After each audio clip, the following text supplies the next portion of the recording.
So my current role is as the Senior Data Analyst with the Mental Health Commission of New South Wales. So my job involves a lot of, for example, getting data from the Australian Bureau of Statistics and providing advice to the Commissioner around that data, or presenting that data to various stakeholder groups. So that may be people within the Commission, or people with mental illness themselves, or carers, and explaining what that means, kind of infusing the data that comes from ABS or from New South Wales Health with a bit of meaning and kind of interpreting it for them. The other part of my role is doing independent research. So for example, I might be given data from a population health survey and look at the relationship between psychological health and physical health. So I finished a Bachelor of Psychology with honours in 2005. I went and worked for a couple of years and then started a PhD in 2007. I did my PhD part-time, finished in 2013, and at that point I actually went and did a postdoc at Macquarie. So all of my studies were at Macquarie.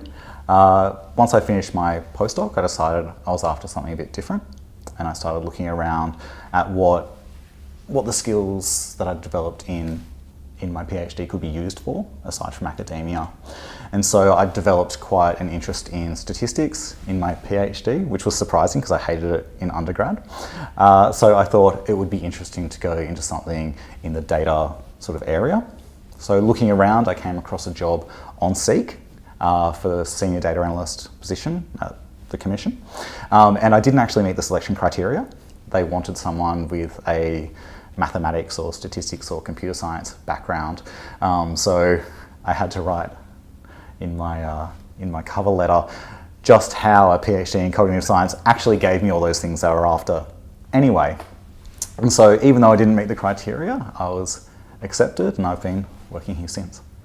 Something that a colleague said to me a while ago has really stuck with me, and she said that it was really good when I came on as the data analyst at the Commission because I had a background where I could actually not just be a data wonk, not just be sort of this geeky guy who said the number is 12.8, but to actually put a story behind the data. And I think that knowledge crafting that you learn in cognitive science, that way where you're pulling data together, but you're pulling it into a story and using it to explain part of the world, that's actually really, really important. I actually see that being something that people with a cognitive science background can really bring to the world of statistics and analysis, which is, let's face it, typically a very dry world. So I think there's going to be an increasing call for people with cross-disciplinary backgrounds to come in and actually do that sort of work of humanising the data.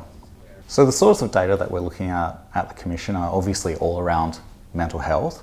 So the most obvious example of that would be that the Bureau of Statistics releases the suicide rate data. Approaching that with a lot of care, I'm using my skills that I learned in my PhD to sort of put that in a context, to explain why those rates might be different in different places, to hopefully disabuse people of any erroneous conclusions they might come to based on that data.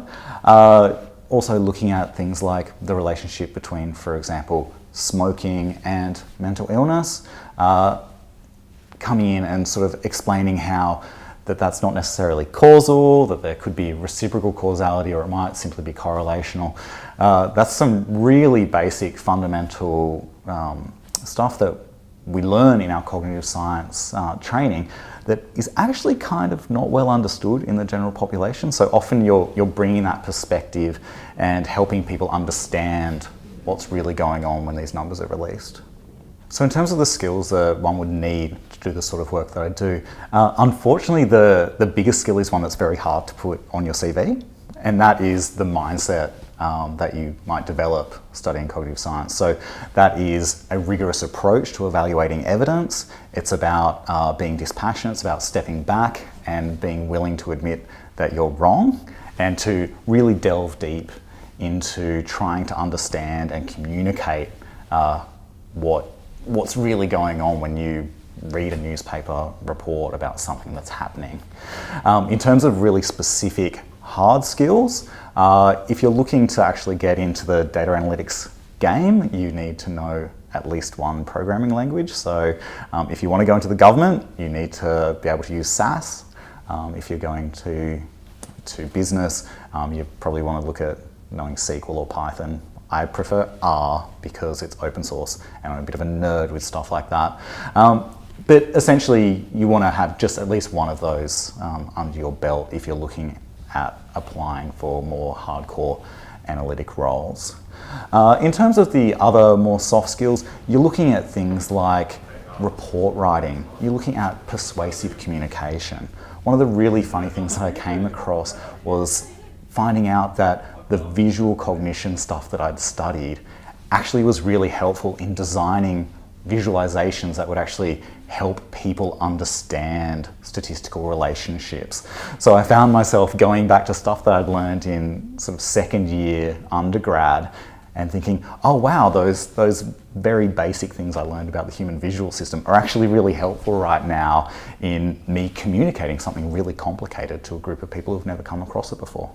Well, for Macquarie students, if they're looking to transition from being in cognitive science to being in a related field, I'd hark back to my own experience and I'd say, you might look at the job ad and it won't say degree in cognitive science as one of the selection criteria. And I'd say apply anyway, because you actually do learn a lot of these skills. And particularly if you've gone on and done graduate research, a lot of people are actually very, very impressed by that. They might be extremely impressed that you've published a paper or presented at a conference. That all looks very, very good. So I'd say go for it anyway, even if strictly speaking you don't have the qualifications, because a lot of the time if you present yourself well and you explain how your cognitive science experience is relevant to the role, you're in for with a really good chance.